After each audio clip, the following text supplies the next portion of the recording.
नमस्कार, मैं हूं आलोक जोशी और आप देख रहे हैं बिज अड्डा। और बिज अड्डा में आज फिर बात महंगाई की।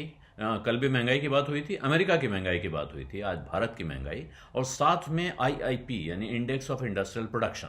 ये दो अच्छी खबरें दिखाई पड़ रही हैं। बाजार के लिहाज से देखें या अपनी ज़िंदगी के लिहाज से देखें तो जो कंज्यूमर प्राइस इंडेक्स है, इन्फ्लेशन जिसको कहते हैं, खुदरा महंगाई का आंकड़ा वो आया है और वो लगातार दूसरे महीने रिजर्व बैंक की बर्दाश्त के हद के अंदर है। ये अच्छी खबर है और इसकी वजह 5.7% महंगाई का आंकड़ा आया है, खुदरा महंगाई का कंज्यूमर प्राइस इंडेक्स, जो 2 से 6% का आंकड़ा होता था वहाँ से ये कम हो रहा है। जबकि उम्मीद ये की जा रही थी या बाज़ार में आशंका कह सकते हैं आप, जो सर्वेज होते हैं, इकोनॉमिस्ट के बीच में पोल होते हैं, उनको लग रहा था कि 6.1%, 5.9% इस तरह के आंकड़े दिख रहे थे। और रिजर्व बैंक ऑफ इंडिया ने 6.6% का प्रोजेक्शन दिया था, उसकी जगह ये कम होकर 5.7% पे आया है।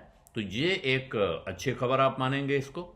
दूसरी अच्छी खबर आईआईपी के मोर्चे पर है।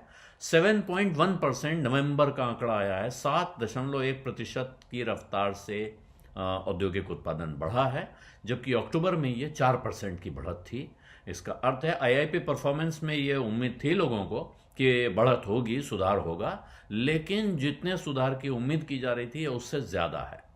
इसके साथ ही अमेरिका के आंकड़े, जैसे कल बात हुई थी, अमेरिका में महंगाई का आंकड़ा कम हुआ है। वहाँ भी वो जैसी उम्मीद थी वहाँ पहुँचा है, 6.5% पे पहुँचा है, 7.1 से नीचे होके।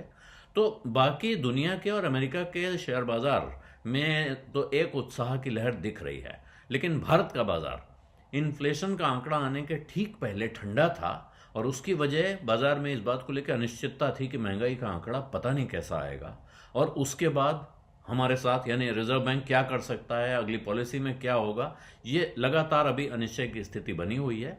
और आज भी आप सोचें कि कल बाजार खुलेगा और बहुत उत्साह के साथ बिल्कुल बाउंस होगा, बम्पर ओपनिंग होगी, इसके आसार दिख नहीं रहे हैं। अभी सिंगापुर निफ्टी, एसजीएक्स निफ्टी जिसको कहते हैं, निफ्टी के सिंगापुर में फ्यूचर्स ट्रेड होते हैं, वो आप अगर देखें तो बहुत मामूली सा उसमें फ़र्क दिखाई पड़ रहा है। हालांकि कई बार ये जिसको डिसेप्शन कहते हैं, धोखा भी होता है।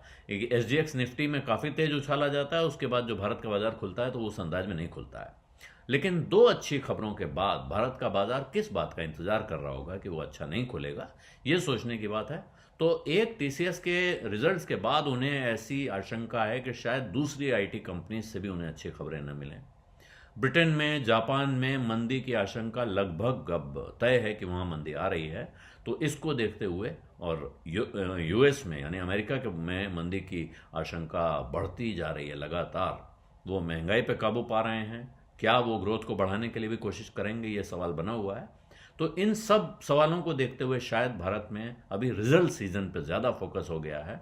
कंपनियों के रिजल्ट कैसे आएंगे, कितने आएंगे, अच्छे आते हैं कि ख़राब आते हैं, अब उस तरफ फोकस है। और शायद ये वजह है कि बाज़ार इस महंगाई की खबर को उस अंदाज में सेलिब्रेट करने के मूड में फ़िलहाल नहीं दिख रहा है। हो सकता है कल सुबह करे, अभी ये कहना मुश्किल है कि नहीं करेगा, कि आईआईपी से भी खुश नहीं होगा, महंगाई से भी खुश नहीं होगा।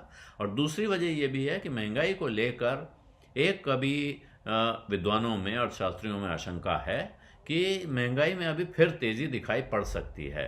हालांकि इस वक्त बड़ी अच्छी खबर यह है कि जो फूड इंडेक्स है, फूड प्राइस का आंकड़ा है, वो 4.19 दिसंबर में पहुंचा है, 4.19%।